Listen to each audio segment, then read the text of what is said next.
आज हम बात कर रहे हैं हमारी फोर्थ कॉलिगेटिव प्रॉपर्टी जिसको हम लोग बोलते हैं ऑस्मोटिक प्रेशर, और उसको हम डिनोट करते हैं किससे बच्चों? पाई से। तो ऑस्मोटिक प्रेशर पढ़ने से पहले ये जानते हैं कि ऑस्मोसिस होता क्या है। तो एक एग्जांपल के थ्रू करते हैं। देखो मेरे पास एक कंटेनर है, ज़रा ध्यान से देखना। मेरे पास एक कंटेनर है और उसके बीच में लगी हुई है सेमी परमिएबल मेम्ब्रेन, या आप लोग उसको बेटा सेलेक्टिवली परमिएबल मेम्ब्रेन भी बोल सकते हो। तो दिस इज सेलेक्टिवली या सेमी परमिएबल मेम्ब्रेन, मैंने शॉर्ट में SPM लिखा है। मेरे पास ये चैम्बर है, chamber A, and this one is chamber B। Chamber A में वाटर प्रेजेंट है, चैम्बर B में भी वाटर प्रेजेंट है। अब चैम्बर A के अंदर जो है वो A सॉल्यूट के मॉलिक्यूल प्रेजेंट है, चैम्बर B के अंदर भी क्या प्रेजेंट है? सॉल्यूट के मॉलिक्यूल्स प्रेजेंट है। अब जरा ध्यान से देखो, अगर हम लोग सॉल्यूट के मॉलिक्यूल्स को काउंट करते हैं तो जरा बताओ यहां पर कितने मॉलिक्यूल अगर हम लोग काउंट करें, थोड़ा बड़ा बना देते हैं, 3 4 5, तो यहां पे 5 सॉल्यूट मॉलिक्यूल्स है, 5 मॉलिक्यूल्स। लेकिन यहां पे काउंट करो 1 2 3 4 5 6 7 8 और 9, तो यहाँ कितने मॉलिक्यूल्स हैं बेटा? 9 मॉलिक्यूल्स हैं। अब आप लोग मुझे एक बात बताइए खुद से ही, मॉलिक्यूल्स किस में ज़्यादा है? चैम्बर B में ज़्यादा है। और जो ऑस्मोसिस प्रोसेस होता है ना, ऑस्मोसिस, उसमें जो मूवमेंट होता है ना, वो मूवमेंट होता है सॉल्वेंट का। किसका मूवमेंट होता है? सॉल्वेंट का। और सॉल्वेंट कौन है यहाँ पर? Solvent is water. इसका मतलब वाटर का मूवमेंट होगा। अब देखो यार, ऑस्मोसिस हो या डिफ्यूजन हो, दोनों एक ही चीज़ है। डिफ्यूजन में नॉर्मली हम गैसेस के बारे में पढ़ते थे, ऑस्मोसिस में हम लिक्विड के बारे में पढ़ते हैं, और बीच में क्या लगा देते हैं? Semi permeable membrane. अब आप खुद से मुझे सोचकर ये बात बताइए कि अगर ऑस्मोसिस में मूवमेंट हो रहा है सॉल्वेंट का, तो जरा मुझे बताइए चैम्बर A में सॉल्वेंट ज़्यादा है या चैम्बर B में सॉल्वेंट ज़्यादा है? चैम्बर A में सॉल्वेंट ज़्यादा है, पानी ज़्यादा है। क्यों ज़्यादा है? क्योंकि सॉल्यूट के पार्टिकल्स कम है। यहाँ सॉल्यूट के पार्टिकल 9 थे, लेकिन यहाँ सॉल्यूट के पार्टिकल्स कितने हैं? 5 है। तो इसका मतलब सॉल्वेंट का कंसेंट्रेशन A में ज़्यादा है। और ऑस्मोसिस क्या बोलता है? The movement of solvent, the movement of solvent. तो इसका मतलब सॉल्वेंट का मूवमेंट कहाँ होगा? A से B की तरफ होगा। और इसी फिनोमिना को हम लोग क्या बोलते हैं? ऑस्मोसिस। तो जरा देखो क्या लिखा है ऑस्मोसिस, ये लिख दिया है ताकि आप लोग देख के इसको पढ़ लो और लिख सको। मेन आपको एग्जांपल से समझना है चीज़ों को। तो osmosis is the movement of solvent molecule. किसकी मूवमेंट हो रही है? सॉल्वेंट मॉलिक्यूल्स की, from a dilute solution. Obvious है, जिसके अंदर सॉल्यूट कम है वो सॉल्यूशन कैसा होगा? डाइल्यूट ही तो होगा। और जिसके अंदर सॉल्यूट ज़्यादा है वो कैसा होता है? कंसंट्रेटेड सॉल्यूशन होता है। The movement of solvent molecules from a dilute solution to a concentrated solution through semi-permeable membrane is called osmosis. क्या बोलते हैं उसको हम लोग? Osmosis. तो देखो मूवमेंट किसका हो रहा है? सॉल्वेंट मॉलिक्यूल्स का मूवमेंट हो रहा है, दिख रहा है। कहाँ पे हो रहा है? डाइल्यूट सॉल्यूशन से कहाँ हो रहा है? कंसेंट्रेटेड सॉल्यूशन की तरफ हो रहा है। और इसी को हम लोग क्या बोलते हैं? ऑस्मोसिस। तो ये याद रखना, ऑस्मोसिस क्या है? Movement of solvent molecules. ठीक है। नाउ अब अगर ऑस्मोसिस इधर हो रहा है तो मैं चाहता हूं कि ये ऑस्मोसिस रुक जाए, तो मैं क्या करूंगा? यहां पे एक पिस्टन लगा देता हूं, यहां पे एक पिस्टन लगा देता हूं। और अब जैसे ही मैं इस पिस्टन पे प्रेशर अप्लाई करूंगा, तो मुझे इतना प्रेशर अप्लाई करना है इस पिस्टन के ऊपर, इतना प्रेशर P अप्लाई करना है कि ये जो मूवमेंट ऑफ सॉल्वेंट मॉलिक्यूल था फ्रॉम A टू B, ये स्टॉप हो जाए। बस इतना प्रेशर अप्लाई करना है। यहाँ से देखो इस तरह प्रेशर अप्लाई कर रहा हूँ कि जो मूवमेंट है सॉल्वेंट मॉलिक्यूल का A से B, ये क्या हो जाए? रुक जाए। तो वो प्रेशर, जिस प्रेशर पर सॉल्वेंट मॉलिक्यूल्स का मूवमेंट बंद हो जाएगा, उसी प्रेशर को हम लोग बोलते हैं osmotic pressure. That means osmotic pressure is the pressure, the pressure required to stop the osmosis is called osmotic pressure।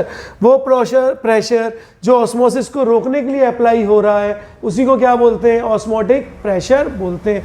या आप और भी अच्छे से बोलना चाहो तो बोल सकते हो ऑस्मोटिक प्रेशर को कि the pressure required to stop the movement of solvent molecules. आँख खोल के देखो, solvent molecules from a dilute solution to a concentrated solution through semi permeable membrane. भूलना मत, इज कॉल्ड ऑस्मोटिक प्रेशर। उसी को हम क्या बोलते हैं? Osmotic pressure.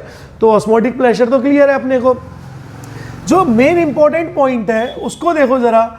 Osmotic pressure is the best colligative property to determine the molar mass. ये competition के लिए, कंपटीशन में क्वेश्चन आता है कि कौन सी कोलिगेटिव प्रॉपर्टी है जिसको हम लोग मेनली यूज करते हैं to determine molar mass of large molecules या पॉलीमर्स।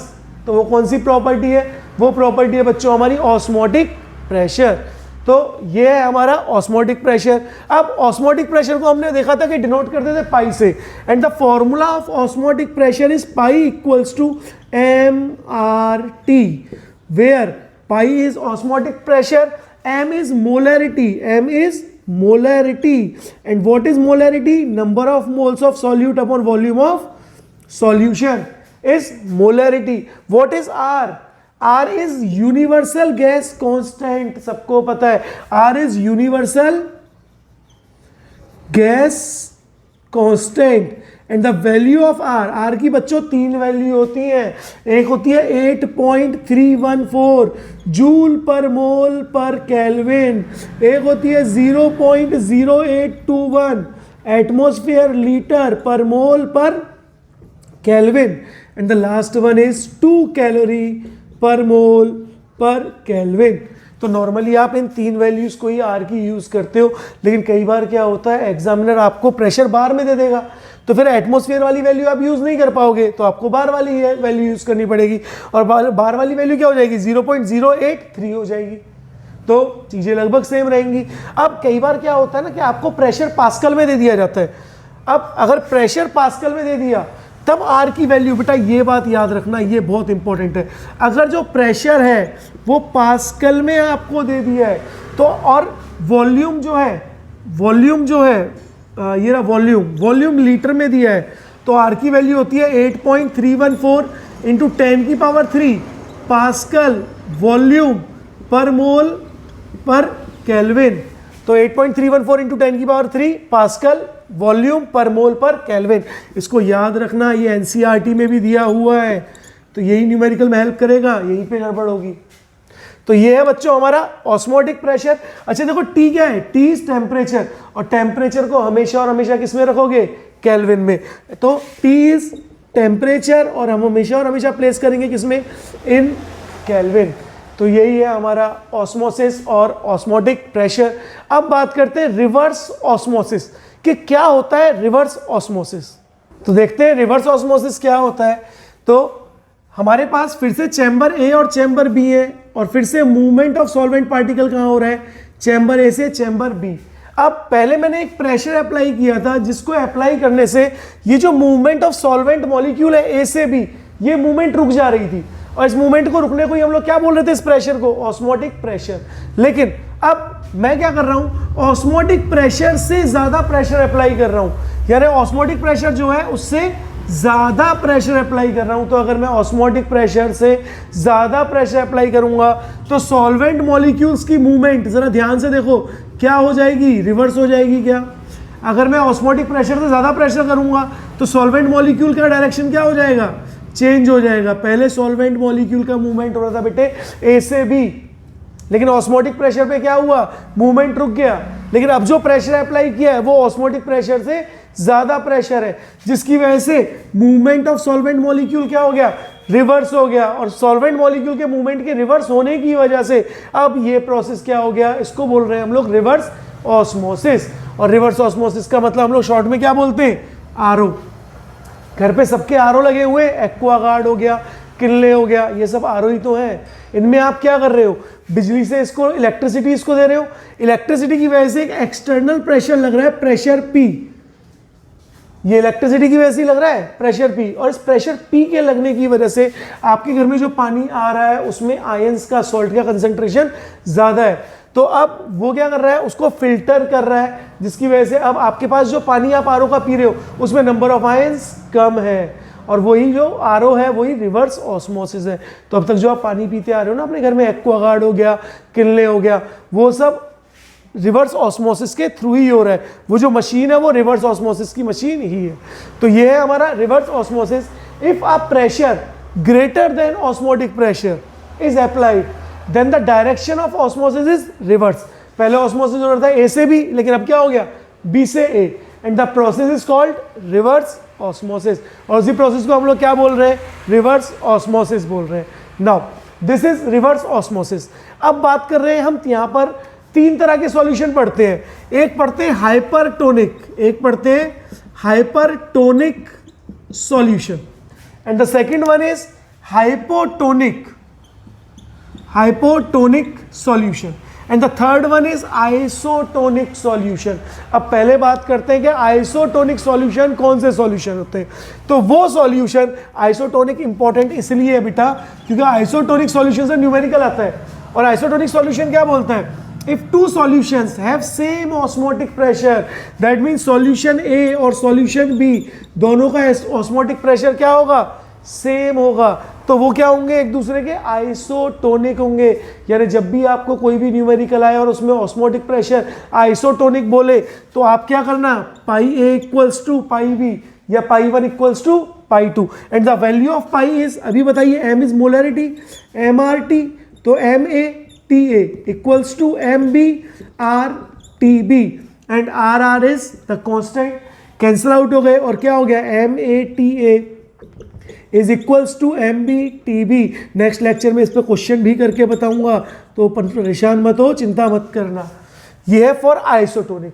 अब यार हाइपरटोनिक सॉल्यूशन कौन से होते हैं, सपोज दैट वो सॉल्यूशन जो ज़्यादा कंसंट्रेटेड है वो हाइपरटोनिक होगा, और जो सॉल्यूशन कम कंसंट्रेटेड है वो क्या होगा, हाइपोटोनिक होगा। जैसे मेरे पास पानी है, अब मैं पानी में एक अंडे को ले लूँ, एग ले लो आप तो, या कोई भी टमाटर कुछ भी ले लो, मैं एग ले रहा हूँ, अगर मैंने अंडे को पानी में रखा है ना, तो ज़रा मुझे बताओ पानी जो है वो कैसा है, वो हाइपोटोनिक है ना, लेकिन एग जो है उसके अंदर सॉल्ट का कंसंट्रेशन ज़्यादा है, तो एग क्या है, हाइपरटोनिक है।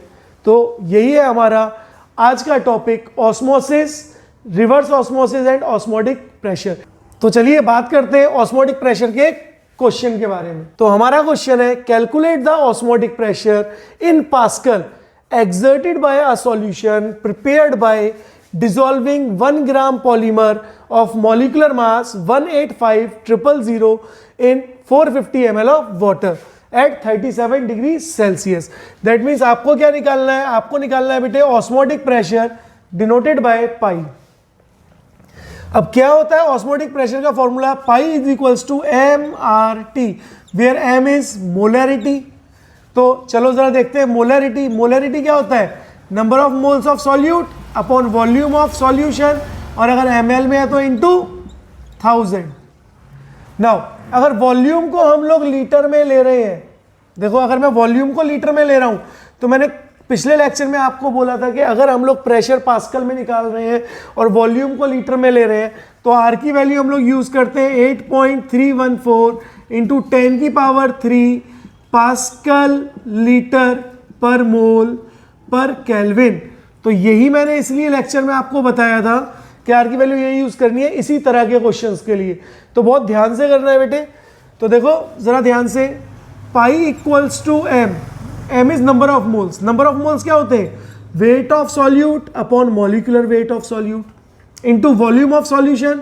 वॉल्यूम ऑफ सॉल्यूशन आप लीटर में ले सकते हो, आपके पास वॉल्यूम कितना है 450 ml, तो 450 ml को आप कितना लिख सकते हो 0.45 लीटर, आपकी मर्जी है, आप ml में मत लिखो, आप नॉर्मली लीटर में मत लिखो, आप नॉर्मली ml में लिख लो।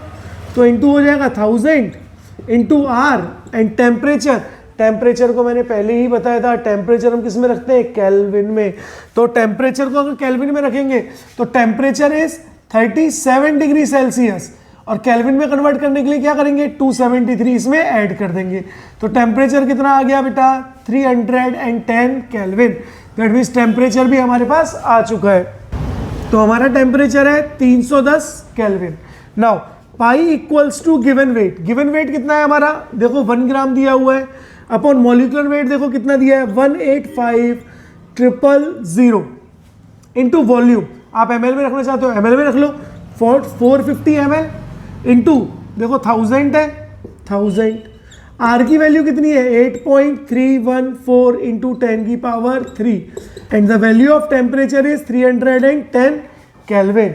और अब हम जरा इसको सॉल्व करते हैं, और जैसे हम इसको सॉल्व करेंगे हमारा आंसर आएगा 30.98 पास्कल। तो दिस इज द आंसर। तो बच्चों बहुत आसान सा क्वेश्चन था। अगले लेक्चर में हम लोग आइसोटोनिक के ऊपर भी बात करेंगे कि आइसोटोनिक सॉल्यूशन के न्यूमेरिकल कैसे करते हैं। तो आज के लिए इतना ही, बाकी करेंगे नेक्स्ट लेक्चर में।